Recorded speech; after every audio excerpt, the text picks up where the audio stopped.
This episode of The Chaser Report is sponsored by the IPCC report on the impending climate apocalypse. The good news is that the climate is so bad that worrying about the pandemic now just seems churlish. Striving for mediocrity in a world of excellence. This is The Chaser Report. Hello and welcome to The Chaser Report for Tuesday, the 10th of August. Isn't the uncertainty of this lockdown terrible, Charles and Gabby? It just drags on and on and on with no end in sight. Well, there are some certainties. There's the certainty that around 10 a.m. or 11 a.m. each day, you're going to have a little bit of a cry. Yeah, I'd buy that. There's also the certainty that at around 10 p.m. or 11 p.m. each day, you're going to go to the fridge. That's a certainty. Yes, that's so true, isn't it? But look, people have criticised the government for not being clear about when this is going to end and what's going to happen, and they keep suggesting it might end at the end of August, and we know that's not true.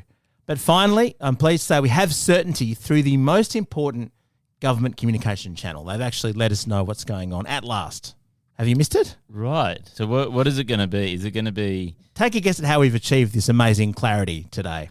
Oh, it'll be to do with the mining industry. It is even stupider. What happened was the Police Minister, David Elliott, had a bit of a chat with Peter Fitzsimons, who published their conversation. And he was so frank that the people thought it was actually a parody. I read it and I couldn't work out if it was supposed to be funny or not.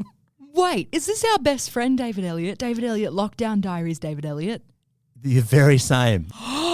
You've got me. Hook, line and sinker, dumb. I'm in. So what he said was, on current projections with the line of vaccination rates going up and if transmission rates come down over the next fortnight, it looks like they'll meet at a satisfactory level before grand final day on October the 3rd. It's going to end in the beginning of October. It's all about grand final day. It was the caveat, though, if the trend continues with vaccination rates. Because the one thing that we know is that vaccination rates get harder and harder the higher you go. Don't ruin this for me, Charles. Don't ruin this for me. Peter Fitzsimons knows. David Elliott knows when this is going to end. The funniest thing about this is that this one moment of clarity that they've never given us at any point in this lockdown, it wasn't even the main point of the article. The main point of the article was David Elliott absolutely unloading on Brian Houston from Hillsong, who he called an ungrateful twat. Well, he loves unloading. That's David Elliott's thing. It was great. I want David Elliott's diaries back. Well, he's got something even better. He's actually determining policy now. He was calling him an ungrateful twat because they gave him 5-star hotel quarantine, and he just calls him just a suburban preacher. What, Brian Houston? Yes. I mean, I have a few more words for him than suburban preacher. You could say. Yeah. So, I mean, I must say, I just love this because it is so refreshing to see a senior government figure actually telling the truth. I was so excited about how this guy was telling the truth and just finally laying it on the line. Yes. But then he stopped. Fitzsimons asked him if he wanted to be premier, and he said, no, I've got the job that I want right now. No one believes that. No one believes that. So I hate David Elliott again, I'm afraid. But, I mean, it's also refreshing to see somebody who's been offered a job in politics and knows when to stop. Imagine him just being like, actually, no, I'm not good. competent enough. Yeah. I'm not good enough. He said that as well. He said, I've seen Gladys and Mike Baird and I've seen how sharp their minds are. I can't do that. I love this guy. We should have him on the podcast.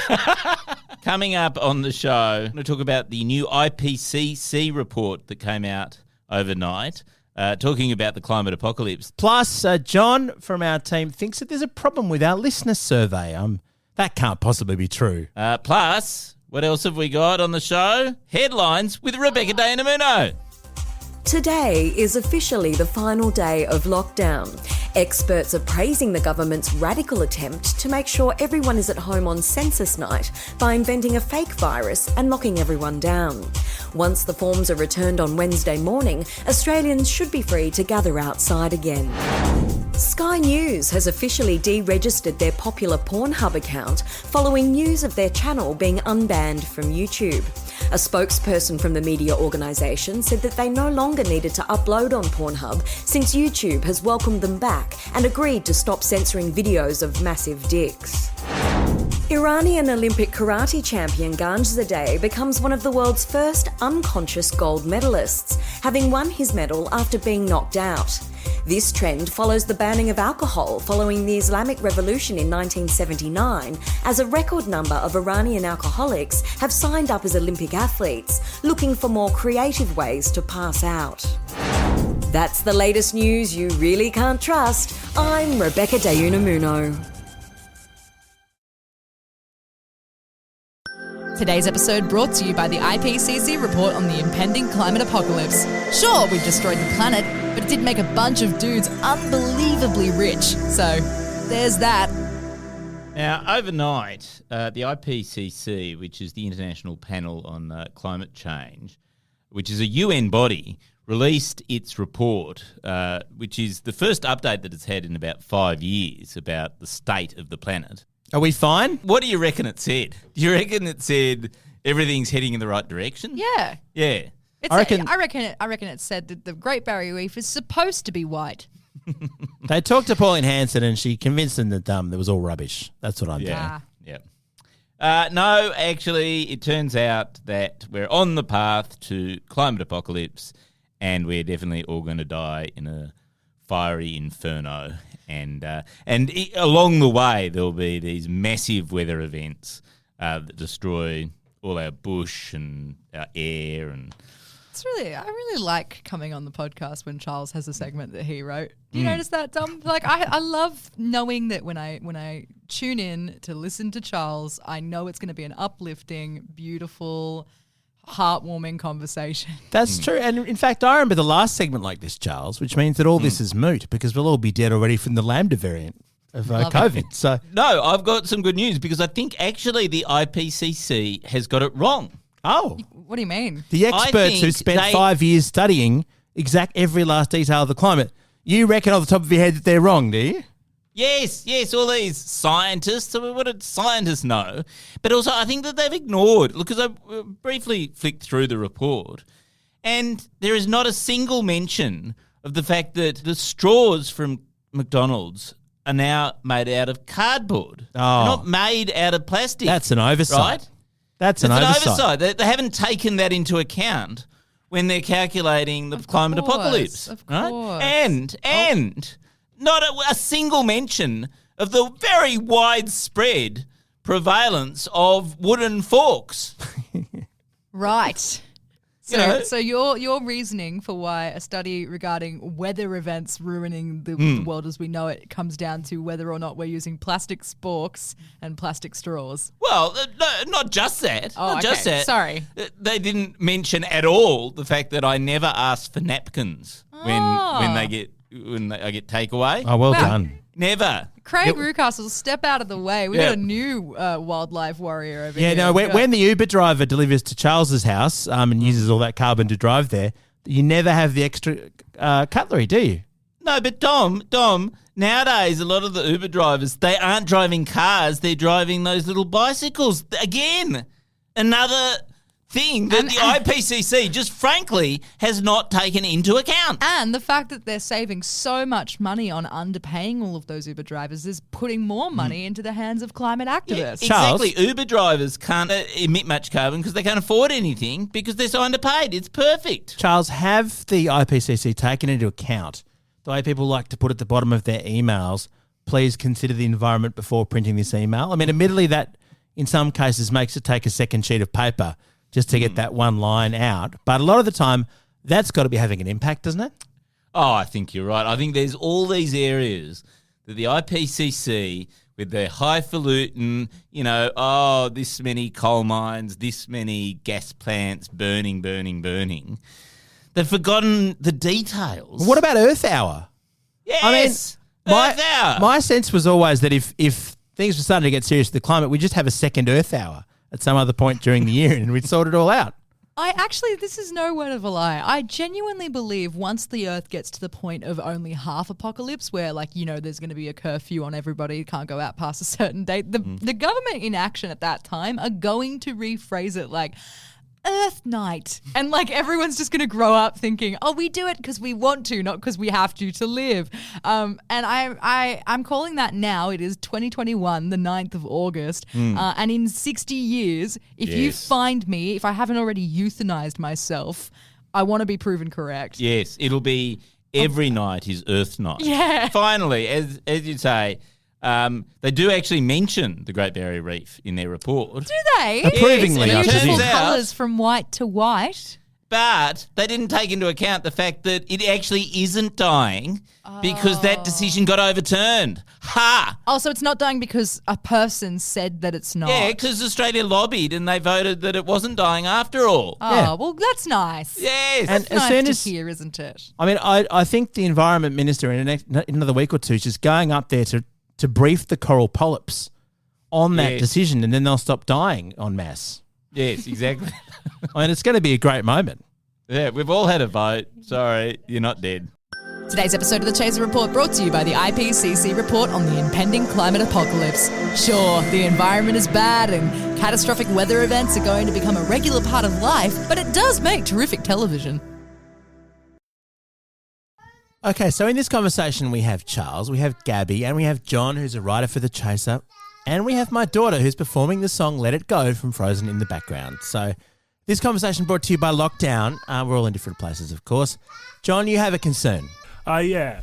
So, Charles, there's been a listener survey. Do you know much about how this has gone up? Yeah, I put that out beginning of last week, and it's because we've got this new podcast going, and we want to find out who's listening to it, who could potentially listen to it, and sort of know their age and their demographic and that sort of stuff, so that we can tell advertisers, here, this is a really great place to advertise. So if you do want to do the survey, you should check it out. It's available at the Chaser website, and it's a little Google form, and you can win a $50 gift card if you do fill it out. Hang on, is that a $50 gift card for our web store? Because if so, maybe not so helpful.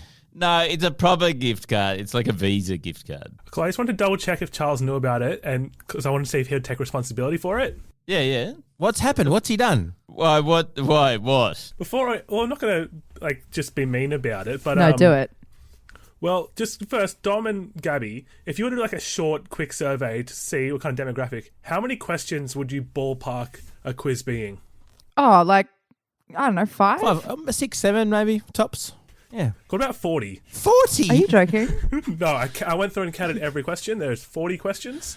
Charles, no one's going to do this survey. Look, but once you've got them, you want to know everything about them. What's the point of asking them 5 questions? You hardly scratch the surface. But isn't it more likely that people will see the endless list of questions and go, yeah, I can do without the $50? At that, you're working at a rate of 1.01 cents a question. Sorry, that was bad math. $1 a question. John, I do admire that you found out a way of making it even more work by going back and counting the questions. But anyway, right, so that's 40 an issue. I didn't quite realize, because Acast, who are our podcast network, they gave us the template, and then I was supposed to edit it, but I looked at it briefly and I sort of went, oh yeah, that'll Oh, do so it. it's Acast's fault. It's not really my responsibility, right? Like, I did go through it, but Just to check, so you were on the editing job and you're an editor at The Chaser? Yeah. Managing editor, I believe, is the term Charles prefers these days.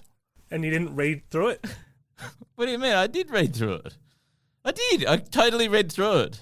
Charles, how many times do you think the name of the podcast is mentioned in the quiz? Uh-oh. Because the answer is 0. Oh my God. No, but it sort of says our podcast. Like, That could be anybody's podcast. It's like you blanked on the name of the podcast and just...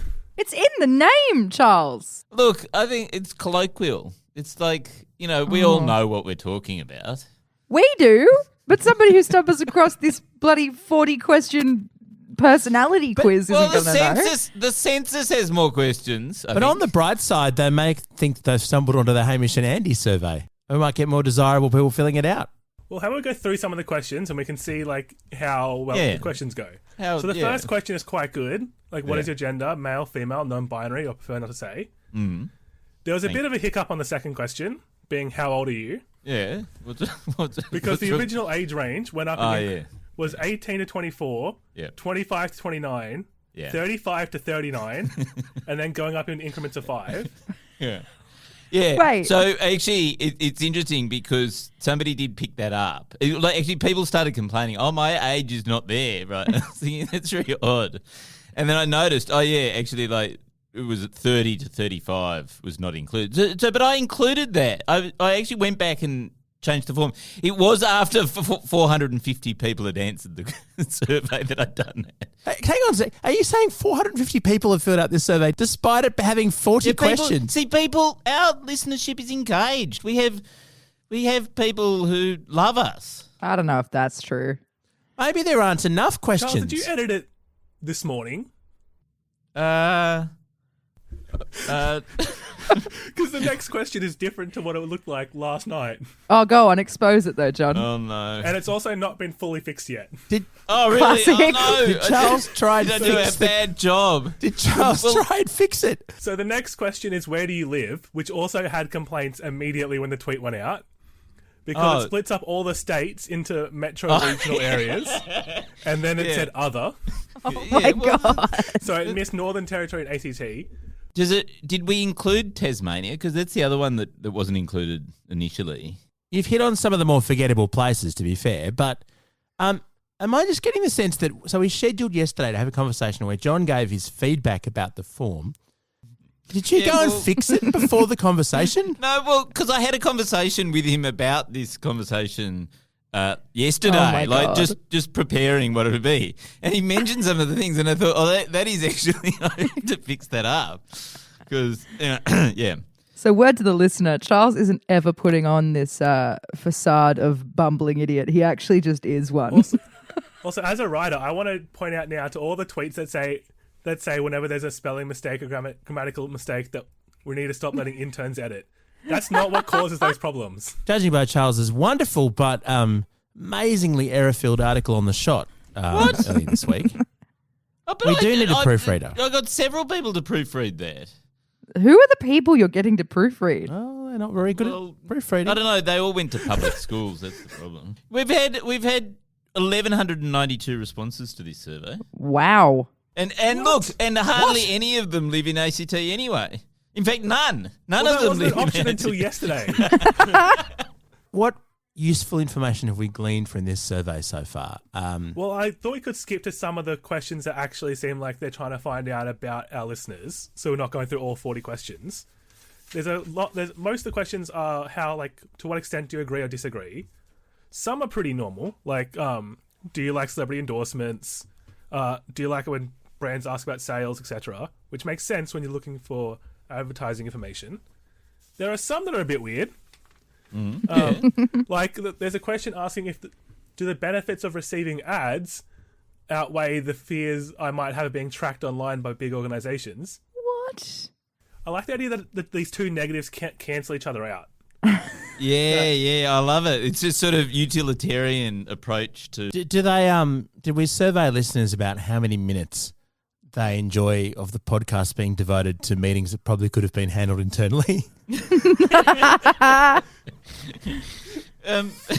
Yeah, when an intern comes on this show, it's actually not to be on the show. It's just to discuss a HR issue that they weren't able to discuss before. That's right. It's our only way to get Charles to listen to us. All right. Well, what would you have preferred, John? Would you have preferred some sort of writer's mini essay about the, perils of ad tracking? Discuss. Is that what you wanted in this survey? I don't think it's going to be very useful to advertisers. We want to be able to make our listeners say, "Oh no, we don't care about advertising tracking. We love it." But that's what we want, isn't it? Put your business hat on. You want to track our fans? We don't track our fans. We're not competent enough. Bit of a weird thing to ask them, isn't it? No, but it would be like, in the future if we... What, need to dox some people? Reviews are looking pretty grim. Maybe I'll just send letters out to these people's personal addresses and ask how their children are doing. Can we just appoint John executive director of listener surveys? Yeah, and just that's be done? right. Yeah, you can have the job. Yeah. Yeah, yay. You can be executive director. Is there a pay rise? No way. There's a pay cut. I'm actually, I'm not paying myself anything at the moment. The company's going broke. It's a total disaster. That's why we need this fucking survey. Well, maybe that's why the survey should be good. All right. If There is you one question that kind of makes sense for us to ask based on the common look of most of our guests and hosts. Oh yeah. One question: Do you support diversity? Oh. I support diversity. Strongly agree to strongly disagree scale. Yeah, right. What's going to happen if everyone says strongly disagree, Charles? What happens? Well, we'll stop having Dom on. Look, can I tell you, 26%, 26 people out of 1,000 or 1,200 surveyed strongly disagree with I support diversity, and 37 say they disagree with I support diversity. Great. And only half of them agree. Only half of them strongly agree. I'm concerned for the strongly agree Yeah, people. Yeah, right, okay. You just want a little bit of diversity. Okay, yeah. So I've just also realised that there's no link to this survey on the Chaser website at the moment. I'll put that up there. So by the time this rave goes to air, there will be a link on the website. go and do the survey. We thought this would be a good thing to include because we felt that it might be a call to action for people to do the survey. I now understand that this is neither a call to action and nor do we need it to be because thousands of people have filled it out already. This is a weird company. Okay, well, go away. Everyone go back to work. Don't worry, he's not going to survey what we do. The Chaser Report. Less news, more often. Bunnings Sydney stores are still open for business, even through lockdown. At Bunnings, you'll be exposed to great deals on our range of essential items, like novelty oversized blow-up pool toys. You can't possibly go for a few weeks without them. Or try our range of essential luxury lawn chairs. You'll love super spreading out on one of these bad boys. And while you're here, why not casually browse our collection of internet hardware? We've a huge range of hotspots and transmitters to choose from. If you find a shop with a higher infection rate, we'll beat it by 10%.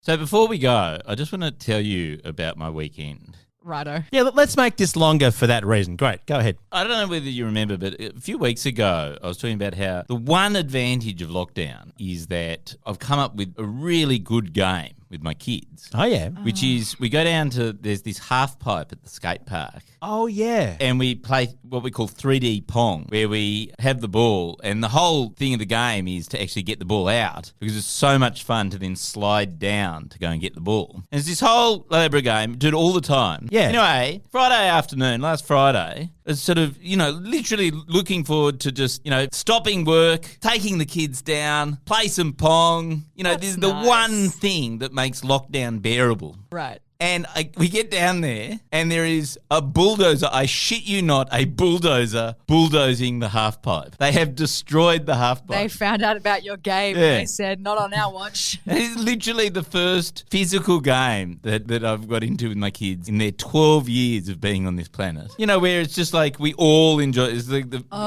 whole family goes, yes, 3D Pong. It's the only thing keeping us sane in lockdown, and they've destroyed it. What possible reason can they have for getting rid of a popular half pipe? I think they listen to this podcast. I'm feeling a little bit paranoid. I think they listen to the podcast and they're targeting me. Charles, I don't think you have to be paranoid about them listening to the podcast and then removing the half pipe for that reason. For instance, we did a whole segment about my loud neighbor and the music's still going on. I don't think anyone's listening to the podcast, Charles. No, he does listen to the podcast, but you can't hear it over the music. Oh. Well, Charles, if they are listening to you, all you need to do is explain how much you hate bulldozers yes. and how you want them to destroy the... Well, there's a new skate park down the road from Yes. the half pipe. Just tell them to go and destroy that and they'll do the opposite. No, it's destroyed. Our dreams are destroyed. It doesn't matter.